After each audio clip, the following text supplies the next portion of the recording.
Are you interested in growing your own bottle gourd or Loki at home? Well, you're in luck because today we're going to show you how to do just that. First things first, you'll need to gather some supplies. You'll need a packet of bottle gourd seeds, a pot or container with drainage holes, good quality potting soil, and some water. Start by filling your pot with potting soil, leaving about an inch of space at the top.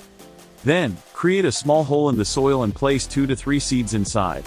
Cover the seeds with soil and gently pat it down. Water the soil thoroughly and place the pot in a sunny location. Make sure to water the soil regularly, keeping it moist but not waterlogged. In about 7 to 14 days, you should start to see sprouts emerging from the soil. Once the sprouts have grown to about 3 inches tall, you'll need to thin them out, leaving only the strongest seedling. Continue to water and care for your plant, providing support for the vines to climb as they grow. In about 2 to 3 months, you should start to see beautiful bottle gourds forming. Harvest your bottle gourds when they are small to medium in size, as larger gourds can be tough and bitter. Simply cut the gourds from the vine and enjoy them in your favorite recipes. And there you have it, your complete guide to growing bottle gourd from seed.